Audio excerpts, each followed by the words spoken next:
What Radio, the music you want. With your host, Keys Dan. Is he giving off too much of a creepy Oompa Loompa vibe?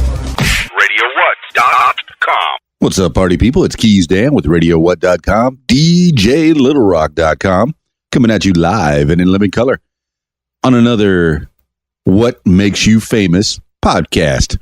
It's kind of an extension of my online radio station at RadioWhat.com. See how that works? What makes you famous? It's either what makes you famous or what?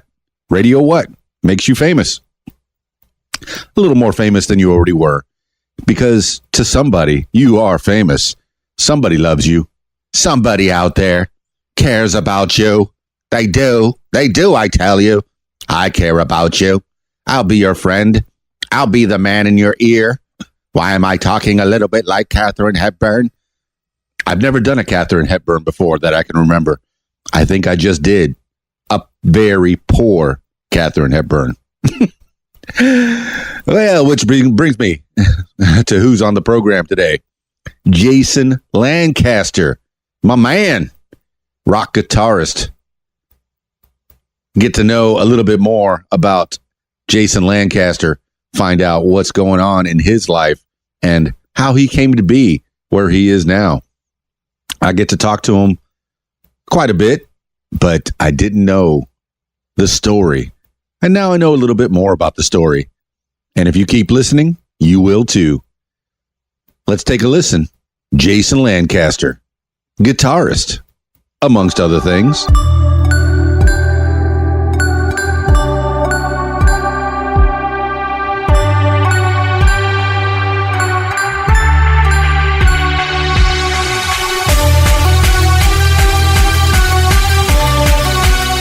Oh my God, you didn't like a dark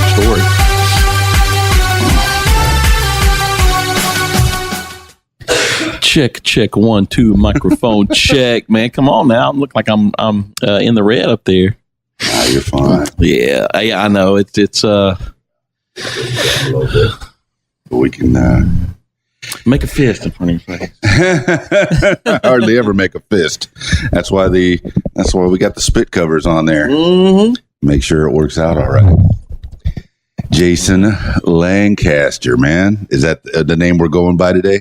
It's the name we're going by. I just use Lee Carlisle just to, I don't know. I've gone through so many times and deleted that Facebook account or deactivated it because, you can't delete it anymore. They keep everything. But just to throw a little confusion in there, Yeah.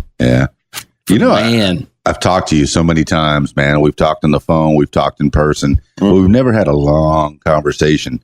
So I really don't know that much about you. And I'd like to know more about you. Because I know it feels to me like you're a rock star, man. But,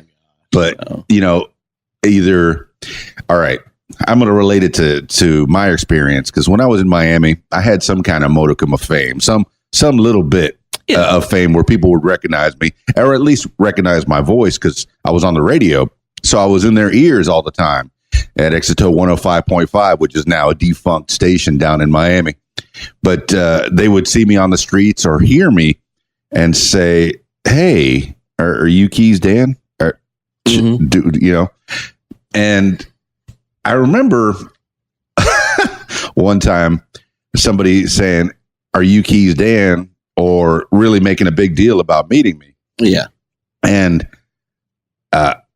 another guy came up and I had to explain to him why I'm famous, which is odd. Yeah. Isn't it though? I mean, whenever you don't really feel famous, you're just like, yeah, this guy knows me from something I've done in my. Well, this is me projecting on you. And this is how I feel.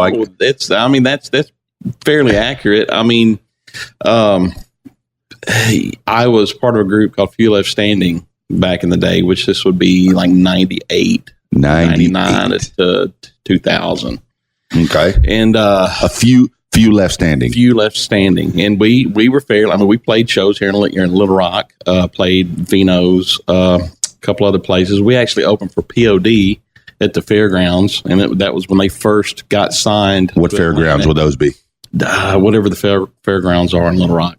Okay, I'll say Little Rock Fairgrounds. I'm just saying because they don't know where we're at, man. These are people all over the world listening to this.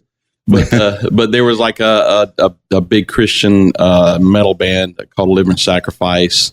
And Christian metal. Metal. That sounds like an oxymoron to me. No, Isn't metal the devil's music? It's a very big market, I'll say. Okay.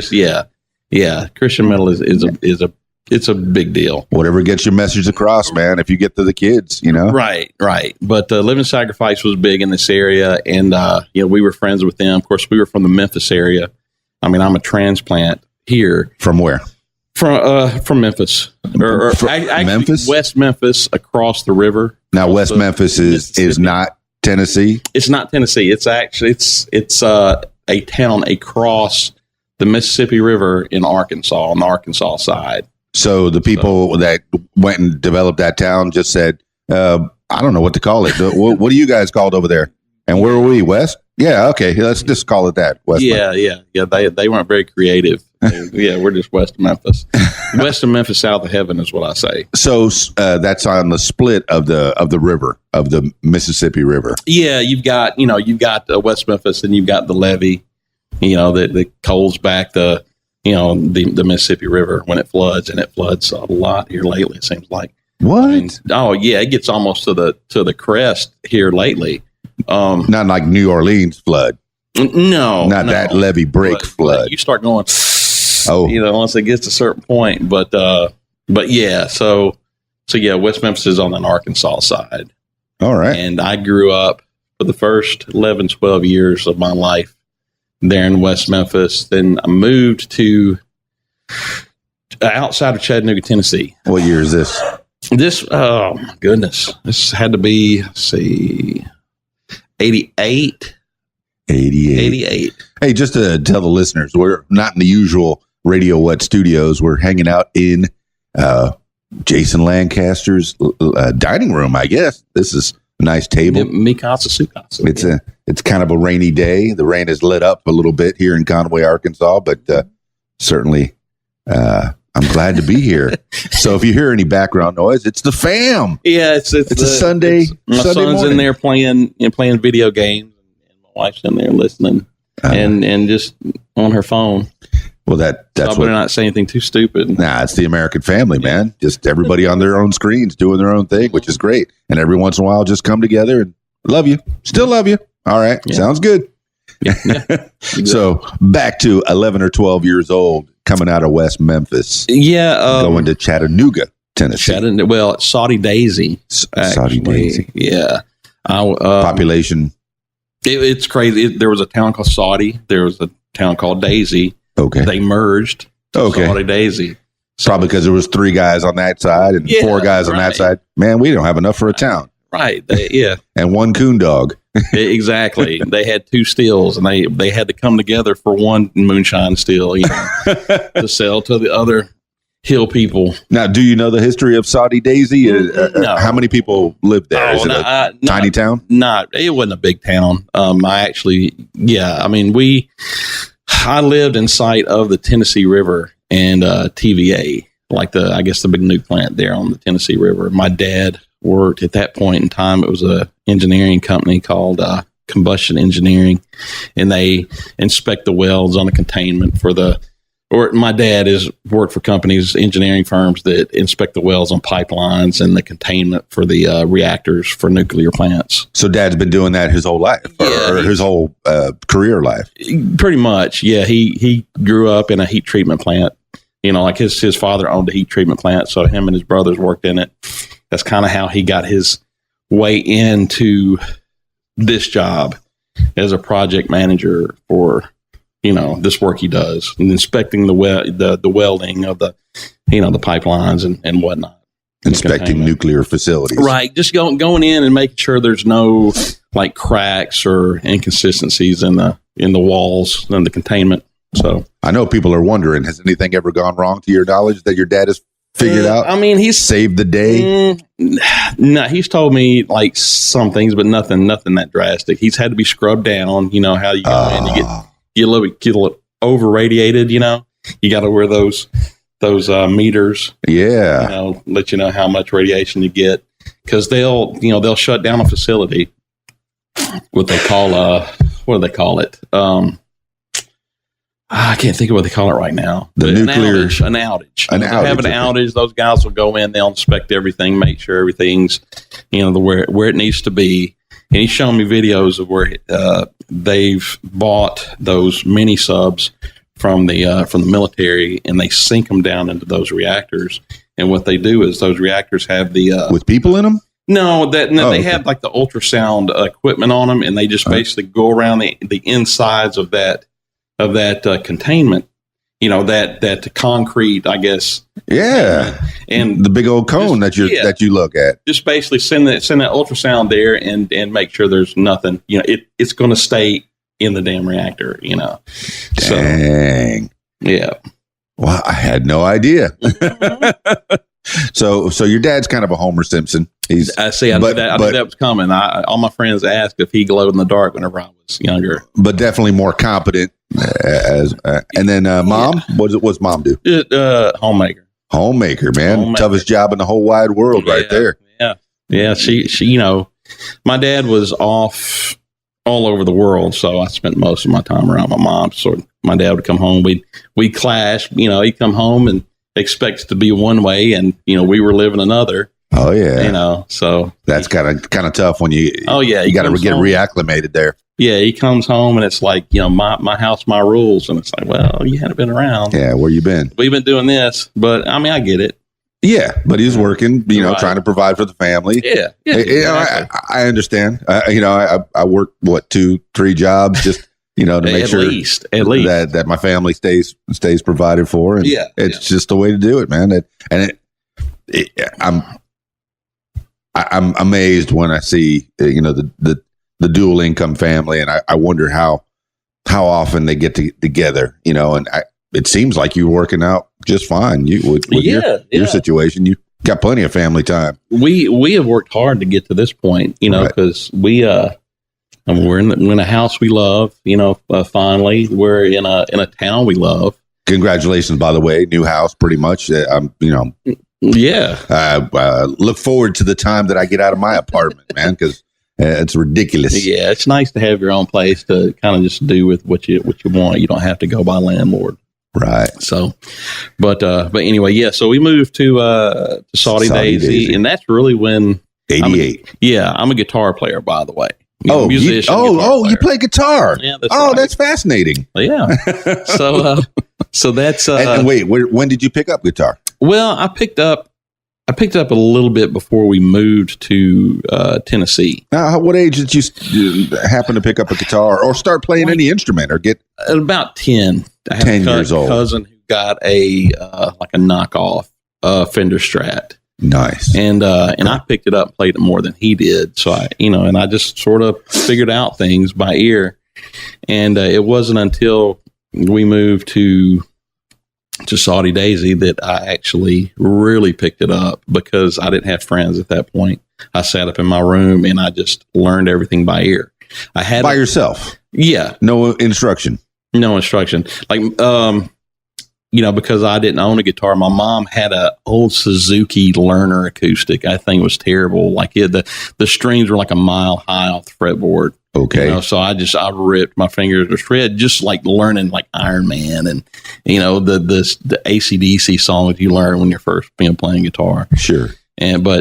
So I don't know what a mile high string means. Is it bad? I guess it's bad. Sounds bad. Yes, the action, they call it the action on a guitar. You go to press down the strings to the fretboard to make the sound, but the strings are so high that you had to work so hard to press down on that fretboard to get the chord. Yeah. And you can't bend the string so easily, or is that? No. It was a cheaper guitar. So Suzuki, probably something you'd pick up at a department store, maybe. Right. And that thing was, at that point, she had it when she was a kid. So it was like from the 60s. All right. Early to mid 60s, probably. So you learned on that by yourself in your room. Yeah. Listening to the radio and playing along. Yeah. Until I got my own knockoff Stratocaster. Okay. And did you get a Squire? Or? It wasn't a Squire. It was called a Memphis. A Memphis? It was a Memphis, which when I got older. How prophetic. Yeah, exactly. There was a I say famous music store, but there's a music store in Memphis called Strings and Things. Excuse me.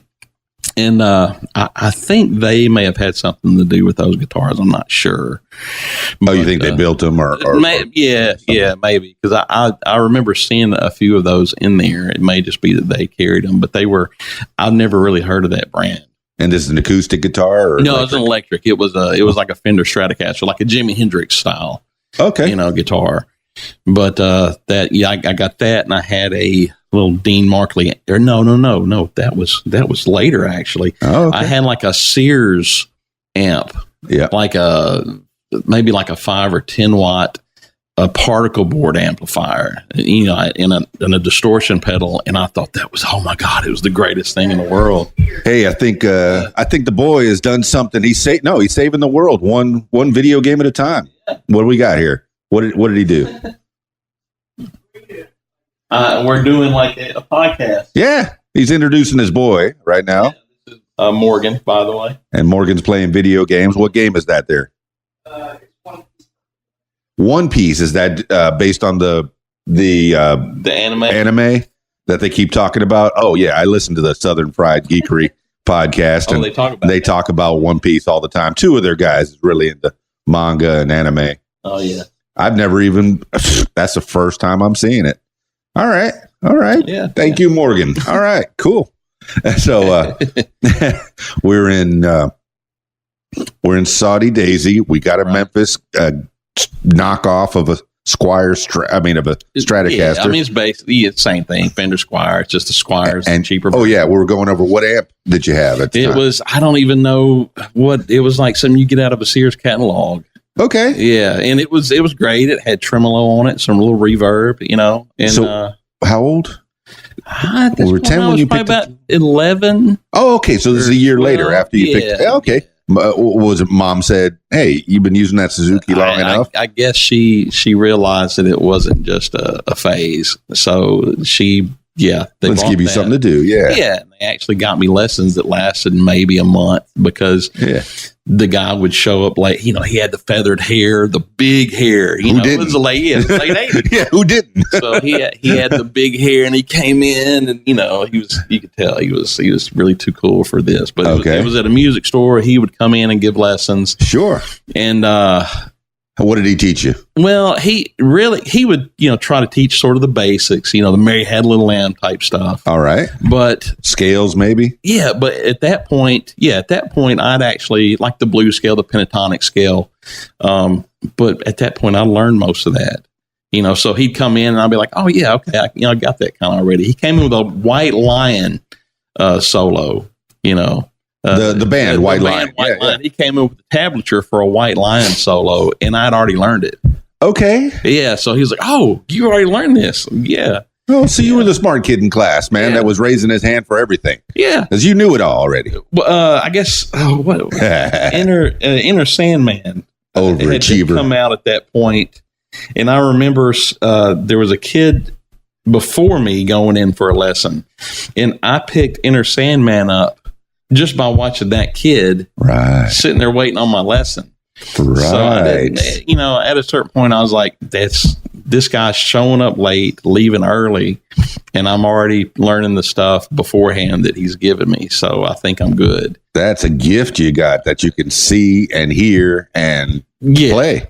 Don't ask 3 steps me to read anything. Right. And of course, I'm like a lot of people, you get older and you're like, I wish I would have learned to read and learn the charts and all that stuff. Sure. But I learned by ear. I mean, like a lot of people, you're the kid who has a short attention span. So you're like, this is taking too long. And, I don't want to learn, from the Mel Bay book, Mary Had a Little Lamb and Twinkle, Twinkle, Little Star. I want to learn. At that point, it was like Ozzy Osbourne. No, it just amazes me. That hair metal. I have a cousin Timmy that does that. Just hears, plays. Yeah, amazing. So you got this Strat and the No Name amp from the maybe Sears catalog, and you're 11 years old and thinking about being Or no, where do you head from here? Ozzy's next guitar player. Well, yeah. Why not? One of these days, I'm going to be the Randy Rhoads. Of course. He can be. Let's do it now. Did that ever happen? No. No, it did not. We could still, hey, the dream is still alive. Ozzy, if you can hear me. Yeah. Call Jason Lancaster. Yeah, look him up. I think he's good. I think he's good right now. All right. So 11 years old, Saudi Daisy, small town. When do you get to the big town? Well, we weren't there super long. We were there maybe like a year and a half, 2 years, and then we moved back to West Memphis. At that point, we just, my mom missed her family. Okay. I missed friends I had. But by the time I got back, at that age, a few years is a big deal. Right. A lot happens in those years. So the friends that I had before, I really didn't have after. They moved on to do different things. By this time, it's the dog years, right? Or were you 12, 13? Yeah. 14? 13, 14. 13, 14. And this is 90. Yeah, maybe? Right. Okay. We're in that area. Yeah. So I come back and basically start high school at that point, like 9th, 10th grade. Yeah. You're a new kid, though. Yeah. New kid with a guitar. New kid with a guitar. Yeah. Yeah. Right. That could be pretty popular. Did you spin it? What's that? Did you spin it? Did you use it? Oh, yeah. Yeah. I used it like, you're talking about use it to my advantage. Yeah, for sure. Yeah, definitely. But at that point, we're coming into the grunge years. Okay. So I found another buddy who played, and we, over the course of a couple of years, started bands in high school, and sure. He had his dad owned a laundromat. So like at night after it closed, everybody would leave. Yeah. We'd come in, all our musician buddies would come in, and we would just jam till 1 or 2 in the morning. That's a nice situation to have a space that you can just blast, man, and work out your frustrations, work out whatever you're thinking of. You create. Yeah. I mean, exactly. So what kind of musicians you have? You have your guitar. And I'm the guitar. Yeah. It was like I said, it was the grunge, time. So we were learning Alice in Chains and Soundgarden and wearing plaid shirts. Yeah. Yeah, exactly. And so that was the years I was really learning, really kind of getting better. And then I ended up meeting a couple of guys named Zach and Dude. Perfect rock names already. Yeah. Dude was a drummer. His name was David, but even his parents called him Dude. What? Yeah. And, these guys were they were way ahead. That they were a drummer and a bass player. Yeah. And so we hooked up and would just jam. We were like the guys, we were the guys, in town. We would just get together and play like Primus, Okay. That's pretty fun. Zach was learning how to do all the slap stuff. And, sure. And Dude was a phenomenal drummer, but we could pull it off. And we were doing like Under the Bridge, Red Hot Chili Pepper stuff, the Primus stuff. All the fast stuff. All the stuff at that time, people were like, oh, if you can pull that off. Speed. Yeah, you're going for speed. Yeah. So I did that in high school, and I ended up meeting one of my best friends, Aaron Winter. And Aaron ended up going on to be the bass player for Few Left Standing, which is probably the most famous, I get. Is being in Few Left Standing. All right, we'll get there. What was the band name before? What names did you go through in the increment? I'm trying to think. I don't even really remember a lot of names. I remember. Did you play any gigs though? A few here and there. Talent shows. Yeah. A couple restaurants, maybe.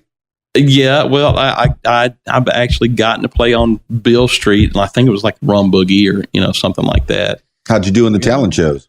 Did pretty good. Yeah, pretty good. Yeah, I think we won our talent show in college, and in high school, of course, we we didn't. We played an Ozzy song, but of course, right. Somebody singing "The Wind Beneath My Wings" probably won. See, full disclosure, right? Putting people that are creative in a competition, I'm still battling with that. Trying to figure out, look, you're a metal guy against a, rhythm and blues guy, against a juggler, against a comedian. How Well, Yeah. there was kind of a racket where these clubs would have talent shows. Sure. And, they'd make these young bands go out and like you'd basically have to sell tickets to the show. Right. And, so they're making money. Sure they Band's are. not making money. Sure they are. They got free entertainment there. We never got into that. Battle of the DJs. All right. Bring your own stuff. Yeah. And, pay $20 to get in and provide entertainment for 6 hours. What? For free for the club. Yeah. So we didn't get into that. So, but I did play around a few places. We had started up a few bands, but nothing really of note until we get to Few Left Standing. Let's get there. Get there. What year is this? This is you meet Aaron. Well, we had worked together in a grocery store. Okay. Go ahead. Give a shout out to the grocery store. And actually, my wife worked there also. Okay. Is Big Star. Big Star. Gene Stimpson's Big Star. That's big in the South. Yeah. So is it still on? Because I've seen some that are closed. I don't know. I guess there's still a few around. There's probably a few around. I think the Big Star is still there in West Memphis. There were two. Good place to work. Grocery store. I mean, when you're in high school, sure. Yeah. But I worked in a grocery store when I was in high school. I worked at a Publix in Florida. It's a good experience. Yeah. Yeah. You learn. Spilled a drink on Dan Marino once. Really? Yeah. I was working in the deli, and he came up. Hey, can I have nice tea? Sure. I didn't put the cover on right, man. Because hey, it's Dan Marino standing in front of you, and you're 17. Was he cool about it? He said, his wife was much cooler. He didn't. Okay. He didn't like. Well, he was carrying his little kid too, his baby. Oh. So he didn't like signing autographs because a lot of times, Mr. Marino, could you sign my Publix bag? Come on, get away. I'm with my family. Yeah. But yeah, that's a whole nother story. Hey, I like Dan Marino, and Dolphins are still my team. Go. So, all right. But yeah, so I guess there was high school, and then I played in college and with my buddies, and we get to Few Left Standing. Out of college. Few Left Standing. What year? Left Standing. This was like 98. 98. Okay, so you're past the grunge phase. Yeah, you got that in your repertoire. You got some Metallica in your pocket there. Primus. I was a big metalhead. Okay.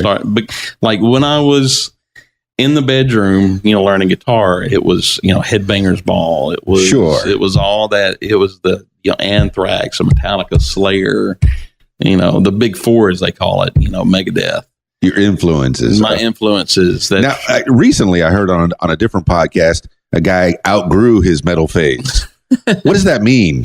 Have you outgrown your metal phase? Look, I get it. It always gets me when I hear guys say that. Because I get it.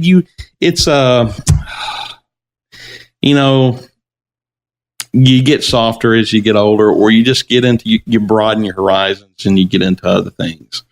But for me, it was never that way. No. I did broaden my horizons, sure, but for some reason, I just kind of went. There's so many subgenres of metal. Yeah. And even metal guys hate to call it metal sometimes. It's just basically like aggressive music. Right. Because I branched out into punk and hardcore and, the alternative, metal, progressive metal, progressive rock. Man, you got to give me examples of all these things. What if are they subtle nuances, just real? It gets to where it's just hard. It's hard to pin down because a band will throw in, they'll throw in like an influence that isn't a normal influence. So sure. Primus is pretty aggressive, but you wouldn't really call it metal, although they get lumped in. Right. Right. They were on Ozfest back in the day, but it's not really metal.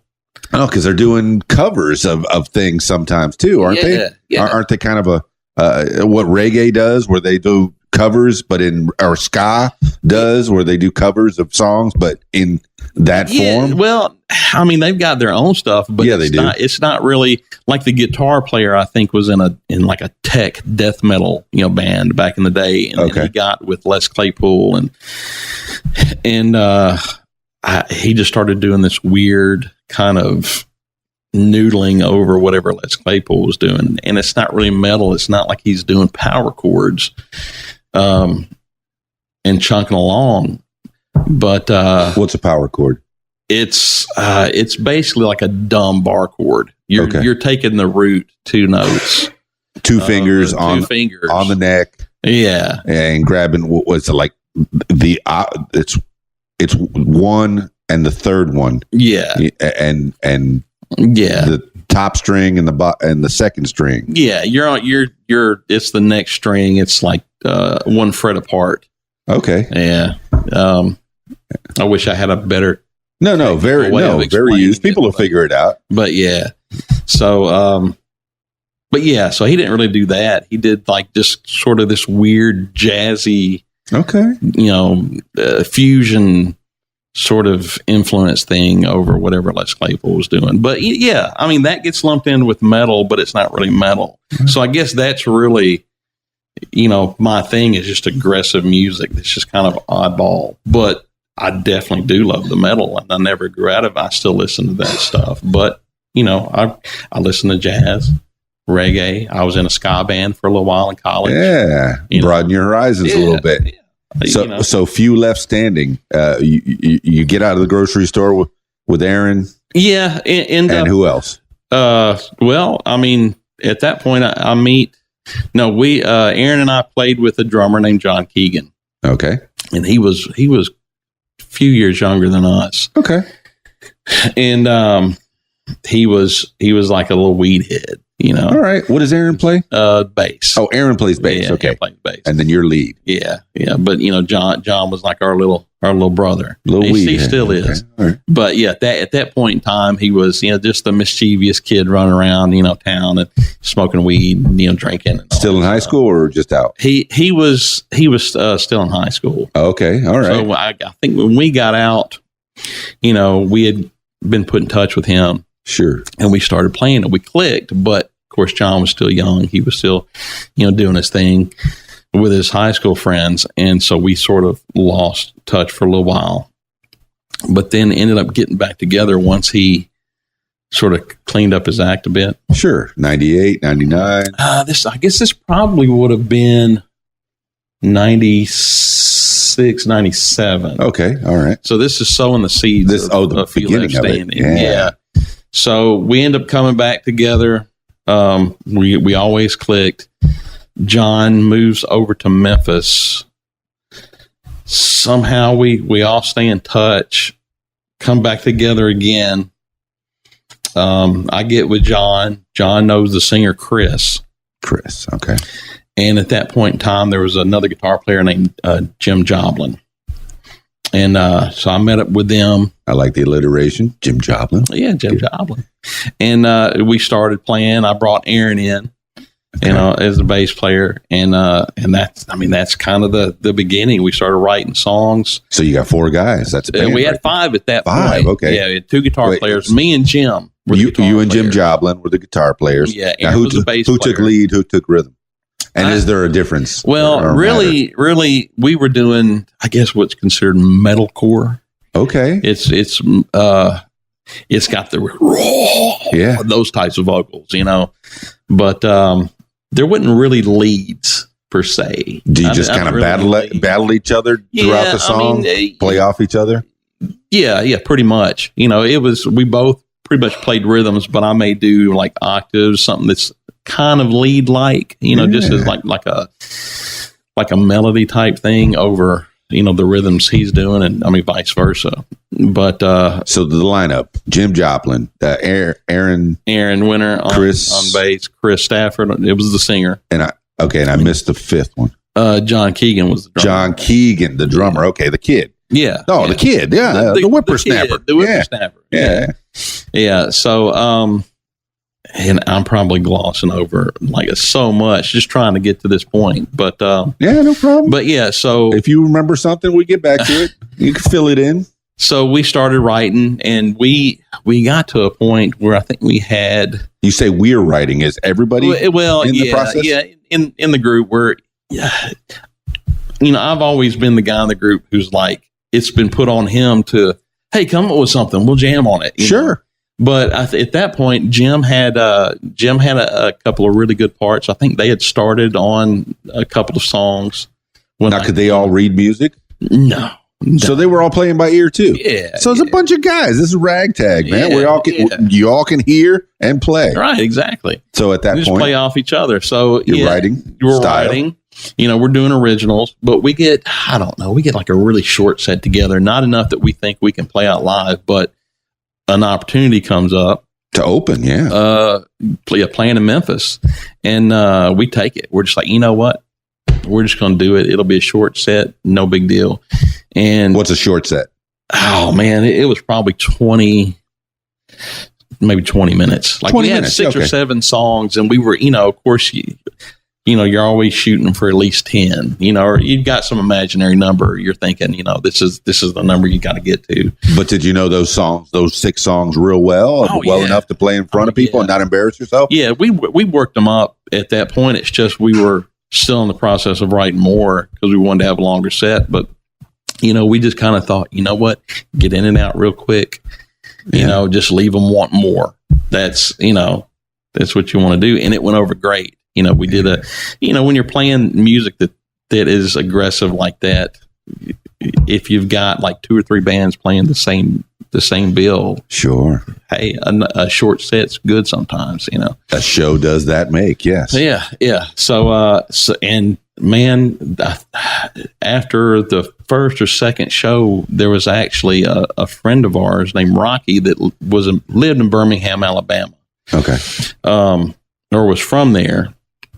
And he heard us and ended up taking, or ended up going back to Birmingham and talking to a guy who ran a small label / distribution, like Christian music distribution. Yeah, Birmingham's not a small town. No. But he went back and told him, hey, there's this band who's like really good. You should check them out. And at that point, he was starting up his own moniker, his own label. It was called Take Hold Records. Take Hold Records out of Birmingham. Yeah. And Rocky told the guy. Yeah. Right. Rocky went to bat for us. And did he have a recording of you, or? I don't think he had a recording of us, actually. So this is all hearsay. This is all hearsay. So, but he was looking for Christian bands. By the way, we were Christian. Oh, fantastic. And we got offered to do a show because he was in one of those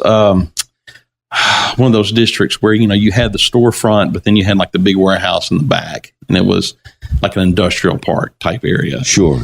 So he had the music store where he sold his CDs, but he would have these. I mean, they probably weren't legal. They were probably over capacity back in the. I think there's statute of limitations here. Yeah. So there was a stage set up back there, and we would play shows. And that first show we played, like he had a lot of kids that would come to that spot, and the response was amazing. So from there, we went in half for studio time and put out our first CD, Regeneration of Self. What? This is 2000. That's it. No, this is 90, still 90s. It's like 99, maybe 99. Yeah, Regeneration of Self, and of course first CD. How many songs? Oh, it was probably 10 or 11. 10 or 11. You had those down. Had those at that point, and we were never we never really toured. We all had day jobs. Well, you got the warehouse in the back of the CD spot there. Well, yeah, we would go play Birmingham quite a bit. We would branch out as far away from Memphis as we could. How far is Birmingham? I don't know the distance. 100 miles, 200 from Memphis. I want to say it was like maybe 200 miles. Yeah, something like that. At least. Yeah, it was a couple hours to get there. But from Memphis. Yeah. So So we would go there. We would go to St. Louis. Missouri. Missouri. Trying to think of the other places. Nashville, played there. You say you didn't tour? That sounds like touring to me. Well, it's you would take your weekends or whenever you could, or your vacation. Yeah, even Nashville's 6 hours away. Yeah, you would get it like you get as far as you could get and still make it back the next day to maybe make it to work if you had to be at work. Yeah. So still working at the grocery store? No. At this point, I was. Let's see, full-time rock star. I had worked at Blockbuster. Okay. And what's a Blockbuster? Yeah. What do they do? It's that store in the Captain Marvel movie that she crashes into. Is it? Oh, spoilers, man. I haven't seen it. You see that in the trailer. Oh, I need to see it. But yeah, so the video store, Blockbuster, but I started working for FedEx and I worked at the Memphis hub. Okay. And at one point, every member of Few Left Standing worked at the Memphis hub. Okay. Yeah. So we would just get out as far as we could go to promote, the CD or whatever. And it did really well. Excellent. I mean, I can't tell you numbers really, but sure. I know we made a couple bucks. Yeah. I mean, we got to open for POD, which was a big deal. Nice. We opened for the Misfits, Biohazard.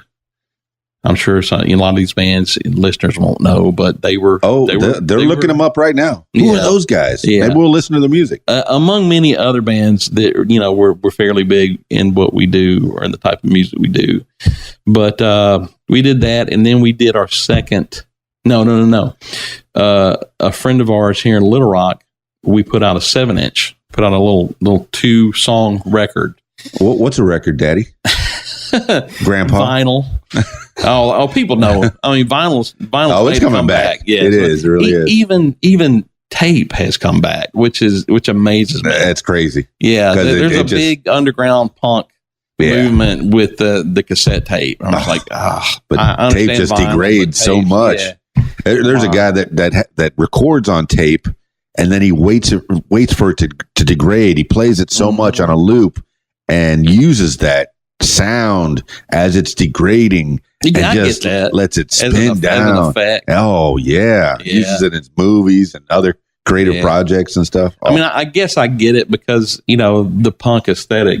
It's easier to get a hold of a tape player probably than it is like the equipment for a record player. So MP3 recorder is his Jeep. Everybody's got one on their phone, right? Yeah. But your broke down punk jalopy may still have a tape deck in it. I don't know. But anyway. So you made a 7-inch record. So I made a 7-inch record. And you still have a copy of that? I do actually. What? Yes, I do. It was that translucent red vinyl, thick red vinyl. Man, it's beautiful. All right. If you can get a hold of Jason Lancaster, maybe you can get him to part with it. No. That's my personal copy. And there was maybe a few hundred made, but it was a small run. We did it with a buddy of ours, Jerry Woe, which he has a podcast called You're Not Core. You're Not Core. Yeah. Okay, Jerry Woe. It's a very niche podcast. They talk about old hardcore they like, or they kind of rate it, go back and review, stuff from that style of music, but they're pretty funny. Excellent. So how many songs are on a 7-inch? Well, this was a song on one side. It's those smaller vinyl records. So you had one song on one side and one like a 45. Yeah. Was it a 45? Or was it 33 and a third?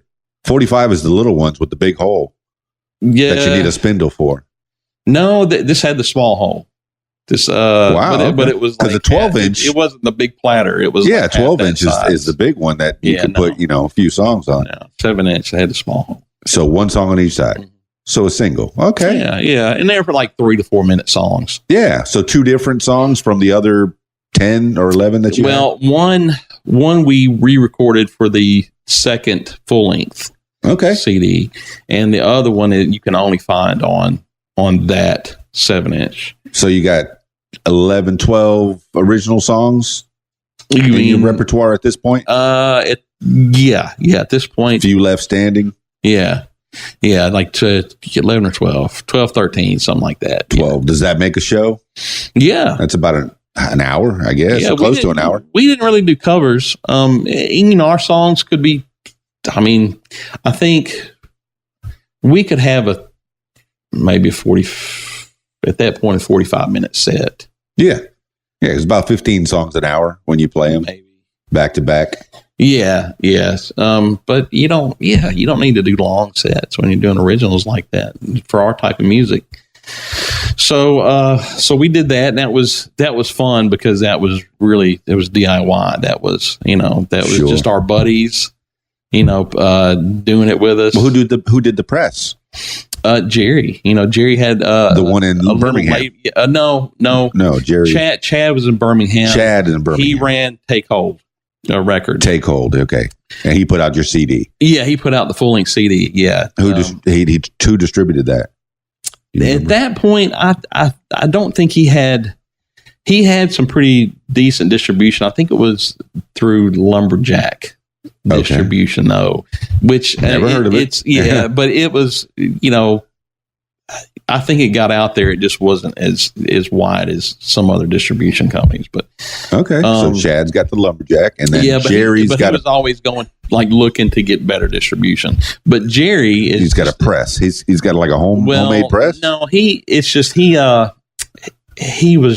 just a kid that went to shows who loved music. He was a friend of ours. So him and a buddy decided they would just help bands that they liked release their music. And how was he cutting records? He actually making them. Basically, he would pay to have them done. He didn't cut them. So he was recording on tape.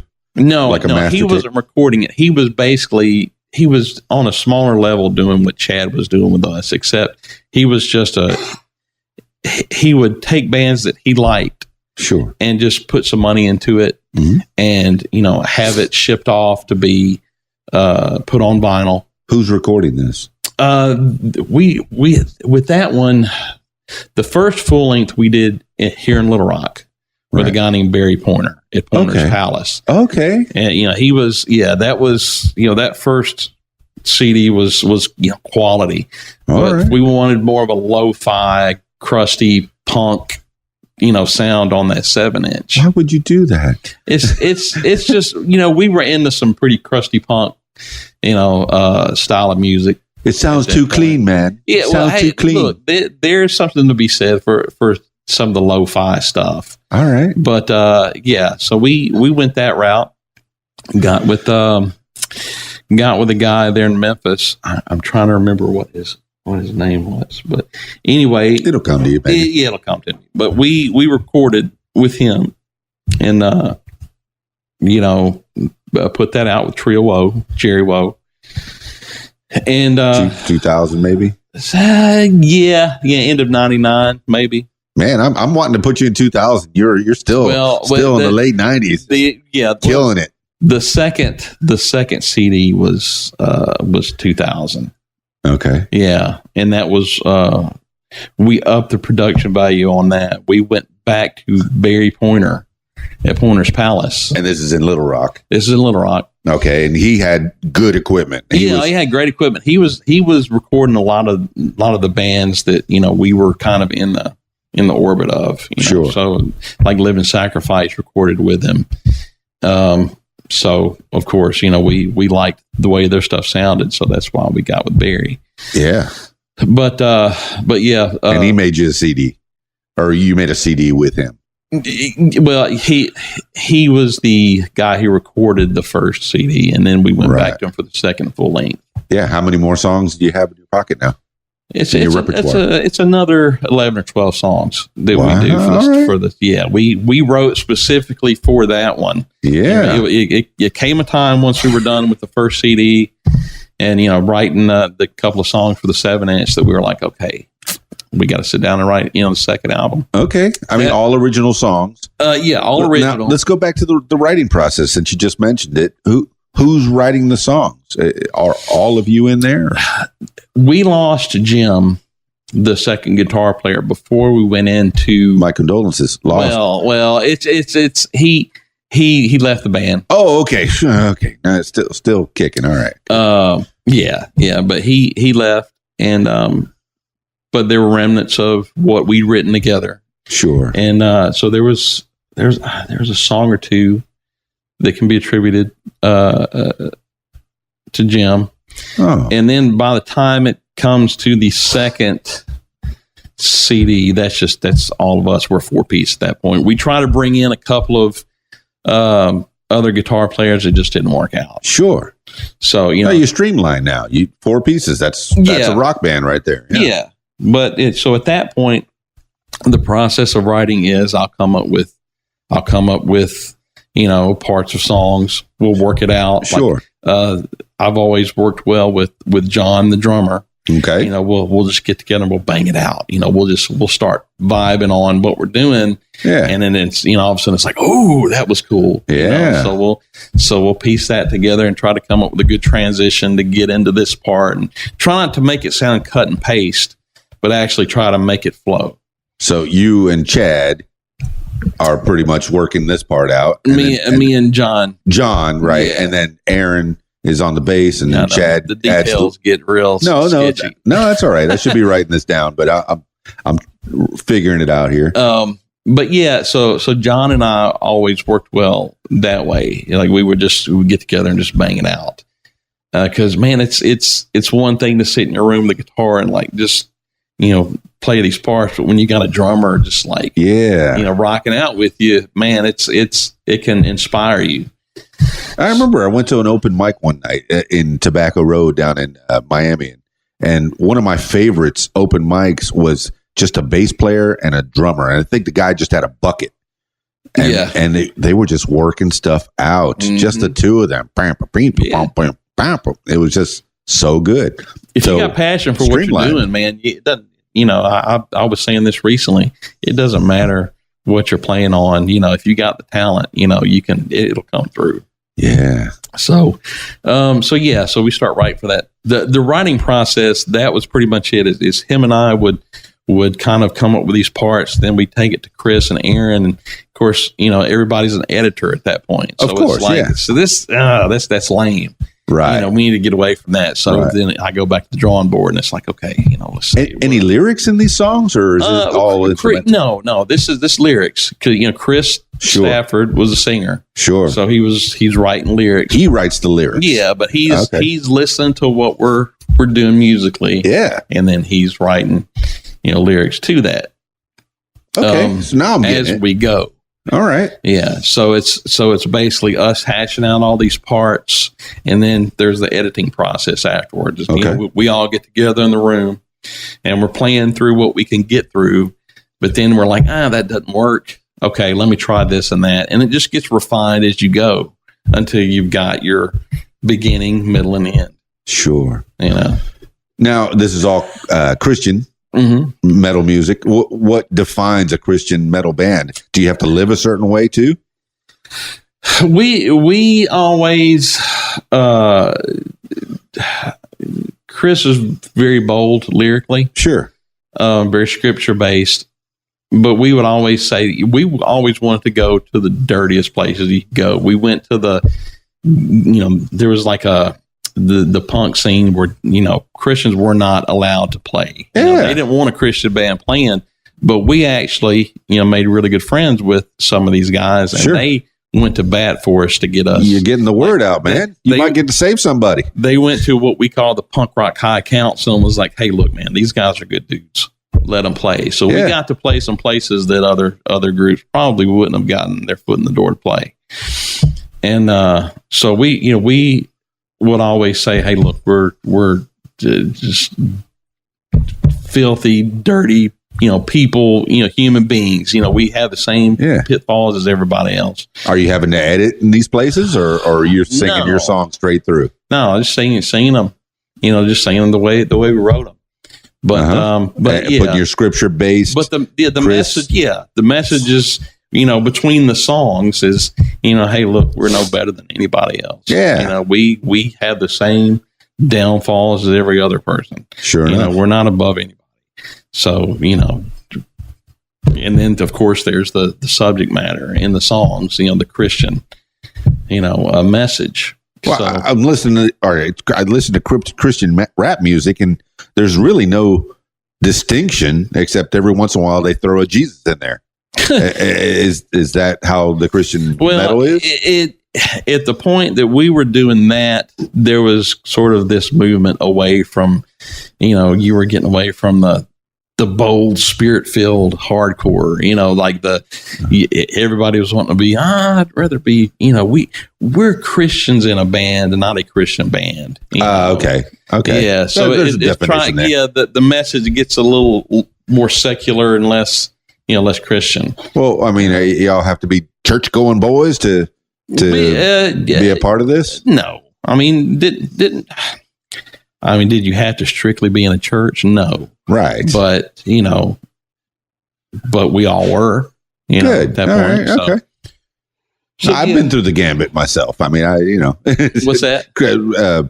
Religiously, I've been through the gambit myself. So, put my toes in many different aspects of it. Yeah, right. Just to kind of figure out where I was going. That's what you do, man. You figure out where you stand. Sure. But so we went into a lot of places that maybe other groups wouldn't have gone into. Been in those situations. Any fights break out? Any rough housing? Were you feared for your lives and your equipment? We went on something called the 40 Days of Disaster tour. That already sounds like. Well, this was after the second CD came out, Wormwood. Okay, and this is like 2000. 2000. Okay. And you're touring for this record. Touring for this record, and we're on the road with Under Oath, which some of your listeners, your younger guys, may know. If they've been into like the screamo metal stuff, they'll know Under Oath, because Under Oath is playing, like I see they're playing with Slipknot and they're looking them up now. System of a Down on these huge open air festivals all over the world. But anyway, at that point in time, it was, I think the only original member is the drummer at this point. And even he left for a little while and came back. At Under Oath. In Under Oath, yeah. Okay. So anyway, we're on the road with them on the 40 Days of Disaster tour, and all of these bands are on Take Who's Hold, opening for who? The Take Hold label. I think that was one of those deals where we just, at that point, we were all kind of on even ground. No prima donnas here. No, you're opening for me. Well, I won't say they weren't prima donnas. The Under Oath went on to be, what they were. So there was some prima donna going on there. But they did good. I'm glad they had some success as well. Yeah. Like I said, that was a totally different band at that point. But we had, on that tour, we started what we called the Bat Fight. Fight. Us older guys. I'm picturing Ozzy Osbourne here for some reason, going back to him. We got bored. So like in Colorado Springs, we decided we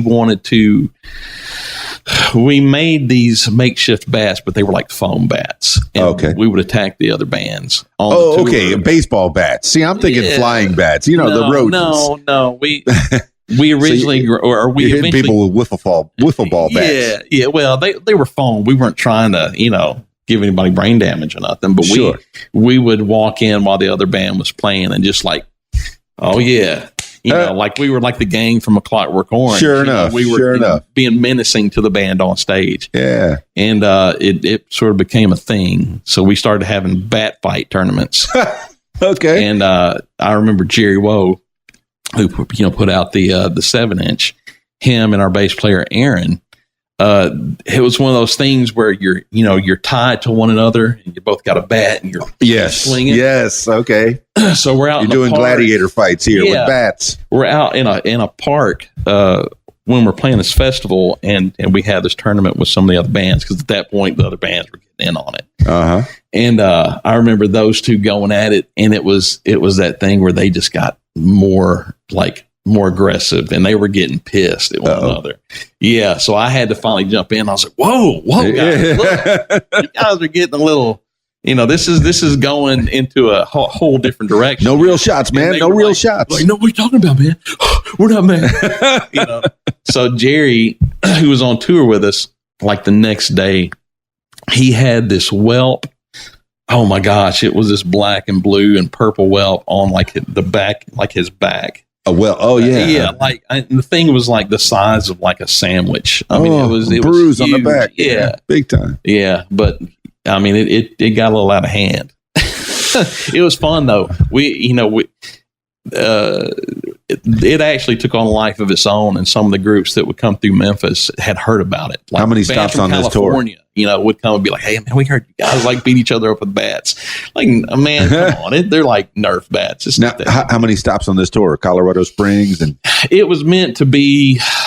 We went St. Louis, Kansas City, Colorado, or Denver, Colorado. Outside of Denver, Colorado, Colorado Springs, Salt Lake City. Up through Wyoming. We went out to Washington State. So how many people at these concerts do you think? How many seats? There's a couple of there's like a festival on the route, so there was a lot of people there. Like carnivals you're playing? No, like music festivals. Fairgrounds, I guess. Yeah, something like that. Yeah, I can't remember exactly what the one festival we played in Stevenson, Washington. Covered or not covered? Were the audience covered or they weren't? It was outside, out in the elements. Okay, out in the elements. But you guys had a nice day. Oh yeah, we were set up on stage out here looking at mountain ranges. It was like, this is great. Yes, it is. This. Yeah, you're getting out there. You're seeing new things. It's wonderful. Yeah. So we were going down the coast, and we got to San Francisco. We were supposed to play a place outside of San Francisco, and Chris and his wife at the time were having bad issues. And, singer. So we basically jettisoned the tour at that point to get back to Memphis. So you didn't make it to San Francisco? Yeah. The plan was, we didn't play that show that night. We were supposed to make it down into like San Diego. Yes. And then play our way back across. That's funny. I've done that tour the opposite way. I DJ'd with a singles group, and I did from Florida up out I-10 to I-8 to San Diego and made stops along the way. Went up with the 5, I guess. All the way to L.A., Pasadena, and then over to Las Vegas. You're starting to sound like that SNL skit. Oh, yeah. Oh, yeah. The Californians. You got to take the 8 to the 7.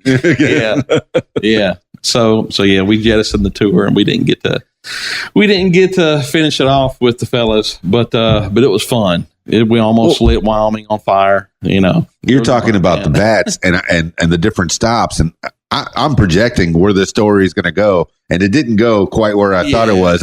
I thought there was going to be some fans that were bringing real bats and getting in on the action, having some fun. I remember under oath being on like a Sirius satellite radio show, and the guitar player or somebody was talking about the bat fights, but they didn't attribute them to us. And I was thinking, don't y'all be taking credit for when we started. Come on now. Right. It's like we would go after them with bats, but they would take Victoria's Secret body spray and lighters. What? And they do the flamethrower thing at us to try to keep us away. No, that's dangerous. Yeah. So because your bat does not beat a Victoria's Secret flamethrower. Or does it? But we tried. So anyway, no, it didn't get there, but we did have other bands come through that were like, man, we heard y'all beat people up with bats. No. Okay. That's awesome. That would be that'd be great, but no. I guess I should tell people don't beat each other with bats. Don't beat each other with bats. We were just bored. At the time, my wife was with my parents in Hawaii. What? So I'm sitting on the Colorado River thinking, oh man, my wife's in Hawaii right now, and I'm doing this to myself. Yeah, you can be in Hawaii. Yeah, exactly. I ended up going, but that was years later. But anyway, I've never been. Need to get out there. I guess I need to check that out. So you cut the tour short, Chris, and having family problems. I mean, did he work it out? Hopefully, they got a divorce. Oh, sad eventually. But it all worked out in the end. But we still kept doing our thing. But 2000, 2001. And this was 2000. At the end of 2000, I guess really Chris decided he did not want to continue with Feel Left Standing anymore because of what was going on in his life. He just didn't feel, he felt like he was an imposter at that point. Okay. You know, he had so much crap going on with his marriage. Sure. He just didn't feel right being on stage, you know, putting this message out, and he's got stuff going on in his life. Keeping his own family. Oh, no, I get it. You got to keep your house straight as well. Right. And in order. We got it. You know, we decided we weren't going to do it anymore as Feel Left Standing. No. Yeah, because we were a gang. We weren't, you know, this wasn't like a business thing. We were, you know, we didn't want to do it with anybody else. Didn't want to replace Chris. Didn't want to replace Chris. Couldn't replace Chris. Oh, man. It couldn't replace any of us and it'd be the same. Yeah. So, but at the same point in time, Chad is selling Take Hold Records to Tooth and Nail Records. Okay. Which Tooth and Nail is like the biggest independent and also Christian label. They had a subsidiary called Solid State that did like all the heavy stuff. But anyway, he basically sold his label out to Tooth and Nail. Like the bigger label bought the smaller label out. Okay. And they wanted us to continue on as Feel Left Standing and put out, you know, sign a contract to do more records. And apparently, and this is hard for me to wrap my head around, one of the big reasons that he bought Take Hold out was to get us. What? It was to get us. And at that point, us and Under Oath were big deals for the Take Hold label. Very good. Take Hold continued, or Under Oath continued on. Yeah. And became what they became. Their sound drastically changed over the time. But are they still going Under Oath? Yeah. Under Oath is still, they're like I said, they're still playing, you know, big open air, you know, metal festivals with, you know, people like the Scorpions and what? Yeah. And yeah. And this is the end of the journey for Feel Left Standing. Yeah. I mean, the thing is, we're all brothers. We all, you know, still hang out and get together and, you know, be stupid together. Okay. But as far so you as, still as go? far as They're still in West Memphis. Chris is in Memphis. Yeah, all of those guys are still in Memphis. Yeah, and you go back over there, and yeah, because my family's there. My mom and dad still lives there, and I mean, I've got a lot more friends that are there. So yeah, so we still go back, and we've gotten together. I mean, we still get together. We've tried to sort of get it back up and running over the years, but for whatever reason, it just never gets to going. You know, so Feel Left Standing's broken up. Where do we go from here? We went ahead and we signed the contract for the Tooth and Nail buyout. Sure. You know, we basically, signed the contract with Tooth and Nail that, yeah, sure, we'll put out another couple CDs, knowing that we weren't going to be together, but that got Chad the wider distribution that Tooth and Nail could provide for the rest of his bands. Oh, so this is under false pretense, I guess? I mean, not really. They knew we had, I think at that point, they knew we were breaking up or we were calling it quits. Okay. I don't know how the music industry works. Because they were basically buying the rights to the first two full lengths. Okay, so they had the rights to those albums, and they were able to. They could push those, put those out and redistribute them. And so Chad was, I think he was in dire straits with his, the Take Hold record label. He put a lot of money into it, sure, but he was laying over his head.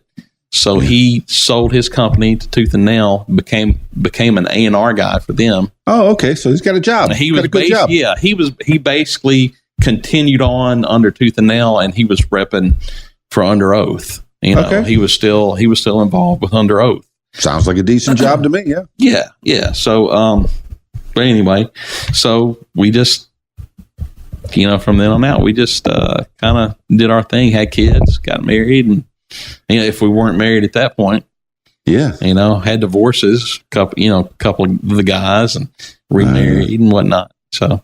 just life happened after that. I've done music since in different capacities. Where we at? Yeah, where we at since then? Well, 2001, 2002. Where do we go? I briefly got back into a group called To Serve Man. It was fun. I recorded and put out a full length you can find on Bandcamp under To Serve Man Memphis. That was a good movie back in the 50s, right? It was one where they were eating people. Aliens came down. Outer Limits episode. Is what Outer Limits. To Serve Man. The cookbook is To Serve Man. To Serve Man. Yeah. But different context for the band. Exactly. We hope. But I did that. It was fun. It really ultimately didn't really go anywhere, but it was fun to do. I enjoyed it. Those were good guys. Another 3-4 piece band. This is a 5-piece. 5-piece. No, 6-piece. 6-piece because there was a keyboard player. Whoa, okay. Yeah, that was fun. I remember, what was it, 79, that Van Halen said, oh, we're never going to use synthesizers. Mm-hmm. And then 1983, they came up with 1984, all synthesizers. Mm-hmm. Oh, yeah. Yeah. So you got a synthesizer in the band. Exactly. All right. Heck, even Michael McDonald wrote one of the songs on 1984. Yeah. Okay, I didn't know that. So bet that. Okay. But anyway, so Is that Yacht Rock? Look, it's part of the Yacht Rock story. If you get on YouTube, they do an episode about that. But I did that, and then we came here. To Conway, Arkansas. I took a job here in Conway, Arkansas, and really didn't do too much. I've always been recording in my house, just doing things. I'm basically, it's one of those things about being a songwriter is that, or just a creative person. It doesn't really matter if it goes anywhere. You just are compelled to do it. Yeah, you still got your guitar. How many guitars do you have? It exploded here in the last couple of years. Come on. I found a good, cheap connection. But at this point, I'm probably you got a dealer. Yeah. He's got a dealer. Yeah. He's mainlining. Yeah. I got probably about 7 or 8. 7 or 8. Why? Why so many? That's like having 7 or 8 cars. At some point, I wanted an SG style, or one point I wanted a Telecaster style. Do they sound different? Are they different when you play them? I have 3 guitars that I cannot play. I've never been a gearhead. Sure. So you pick these up for a specific reason. Hey, I want that sound. Yeah. I mean they approximate the guitars that they're based off of. Like the Hard Luck Kings is the company, and they do basically all the popular styles. Okay. And they're fairly close. I like them. I use them. I use them on stage when I play. I use them when I record. Okay, so the Harley Kings is the brand name. Hard Luck Kings. Hard Luck Kings, and they're making guitars that are similar to SGs, but really cheap, and Stratocasters, and like $100 to $200, bucks. Yeah, they've got like some higher end ones, but really the most expensive ones they make, and maybe $400. So all right, so this is what people will be spending on a starter kit anyway. Right? Yeah, you might as well get a guitar that you can actually keep for a little while. And these are decent guitars. Do they stay in tune? Yeah. Because I remember my cousin Timmy, he played my Squire Strat, and he said, "Man, it's pretty good, but it knocks out of tune after a couple 3 songs." Strats, especially a Squire, the Strats are even back in the days of Hendrix and Clapton. Strats are just known to not stay in tune very well. Over the years they've gotten better, but yeah, Strats are notorious for going out of tune real easy. Okay. Yeah. So, what guitar would be your favorite, I guess, that you would pick up and just play for the most part? When I was a kid, I was always, I never had one, never had the money, but I wanted a Les Paul. Yeah. So about, I guess, legendary. 96, my mom bought me a Les Paul Studio, which is the lower rung, but it's still a Les Paul. Still looks like a Les Paul. It just doesn't have that like classic shape. Yeah, it doesn't have like the neck binding and some of the other things that are. Is it pickups and? Yeah, it's things like that. It's not the higher end details of some of the more expensive ones, but but it was still a Les Paul. So that was my main thing for years. I used it on the Few Left Standing, CDs. Oh, you played those in studio? Yeah, at that point in time, those were the Les Paul was my main thing. And for years, up until very recently, that was my main guitar I used. And then I bought a Hard Luck Kings Flying V. Okay. And I love that thing. Yeah. I love it. I mean, they're neat looking. It's still probably the best sounding one of all the Hard Luck Kings. It's got a nice thick, like big sound. Yeah. But yeah, so. Well, does that mean you can play it on every song or has to be tuned differently? It's just, I mean, you can, the Telecasters and Strats have what they call a single coil.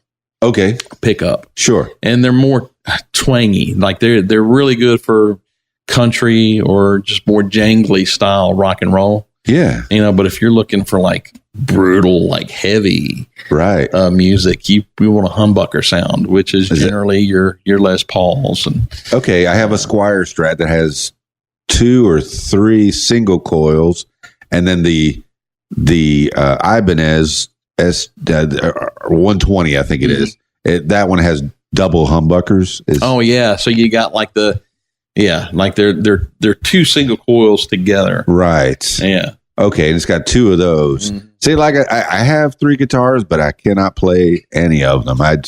They're nice to look at. I've picked them up. I've tried to play some. Yeah, and I'm just not. I haven't had the time, but I know if I had the desire, I'd make the time. Because I make the time to do other things as well. Had I not had my time in Chattanooga, just to myself up in my bedroom, I don't know what would have happened. But it took off, and I still have to go.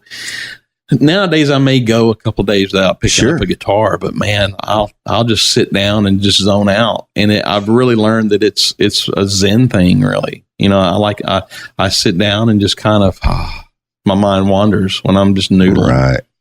So where's the Jason Lancaster experience going now? See, I said it on. I recorded it. Well, I'm playing with the group out of Russellville called Cab Over Pete, and how long you been doing that? I've been doing that for the last maybe year and a half. Year and a half since 2017, then. Yeah. Okay. You started with them that long ago. Yeah, I know it doesn't seem like it, but it's been a while. But yeah, so I've been playing. Who are those guys? Cab Over Pete. Who are they? Cab Over Pete. It's really a southern rock outfit. We do a lot of covers, but we also do originals. We've just put out a EP that's on Spotify and iTunes and what's an EP? All your streaming platforms. It's not a full length. It's like 6 to 7. It's 6 songs. It's called Sixer because there's 6 songs on it.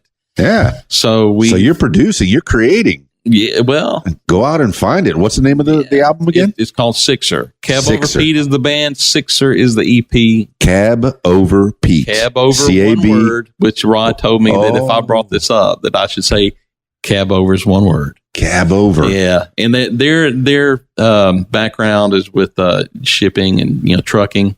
Sure. I think that there was a family owned business that those guys had.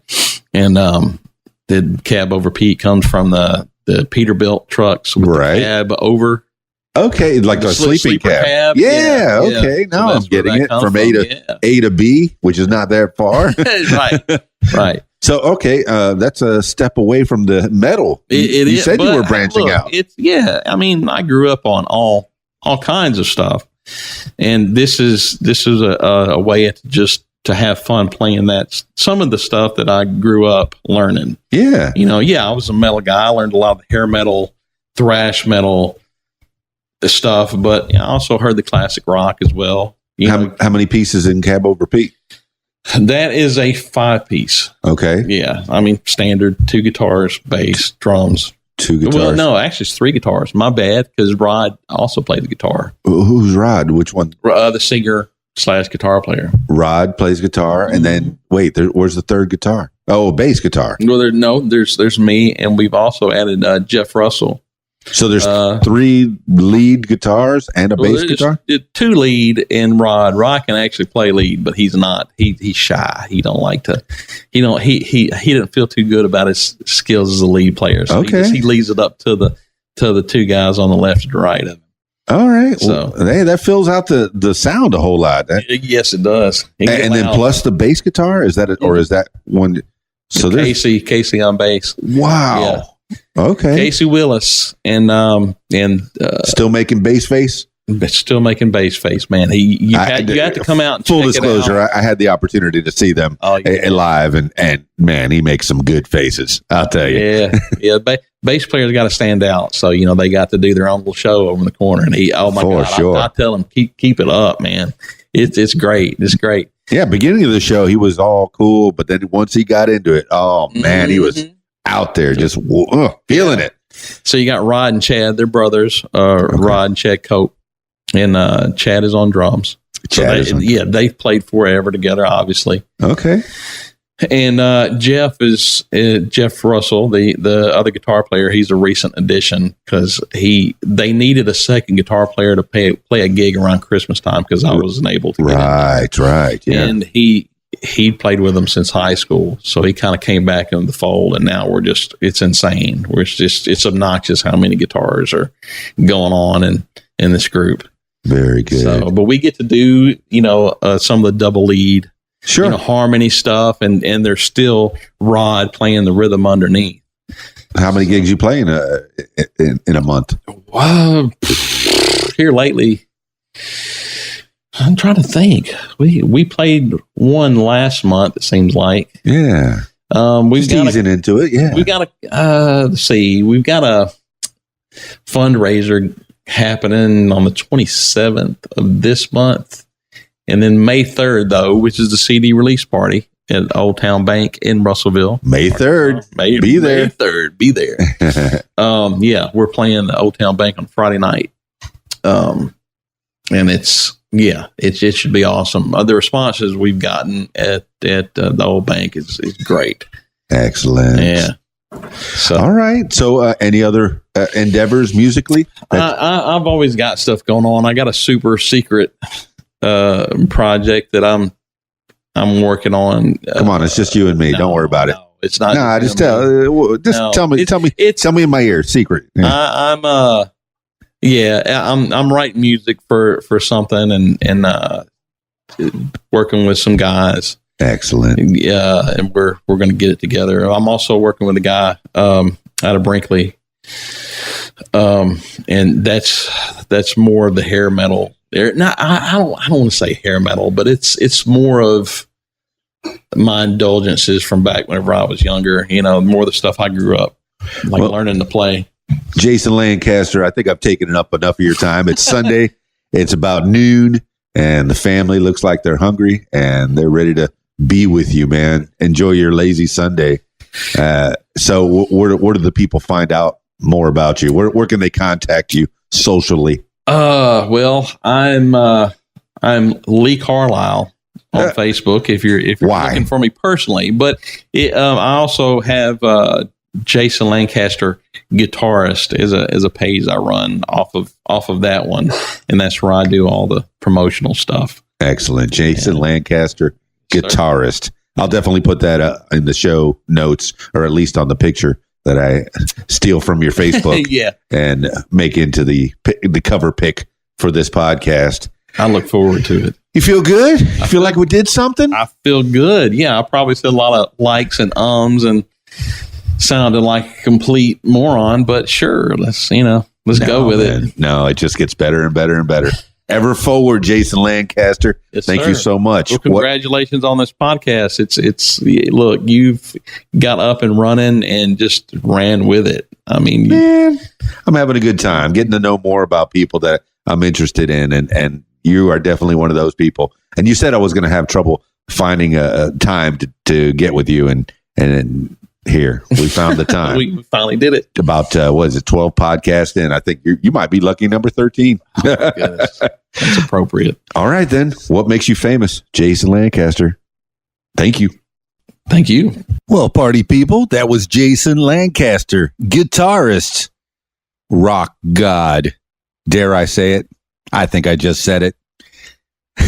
I learned a little bit more about Jason that I didn't know before. So happy that he allowed me to come to his beautiful house and disturb him and his family on a Sunday and learn more. Thank you, Jason Lancaster. Well, that's it for this episode of What Makes You Famous. If you want to be a part of the show, perhaps tell your story on the program. Give me a call at 501-470-6386 or send me an email, info@radiowhat.com. Well, that's it for this edition. This is Keys Dan with RadioWhat.com, DJLittleRock.com. Peace. I'm out of here. Radio What, the music you want. Hey guys, this is Shelly G with a fast fact. Duran Duran took their name from a mad scientist in the movie Barbarella. Do you have a fast fact? Share it with us at Interactive Radio, RadioWhat.com. Follow Keys Dan on Facebook and Twitter. Click on the links at the top of KeysDan.com. Follow Radio What on Facebook and Twitter. Click on the links at the top of RadioWhat.com. The music you want is on.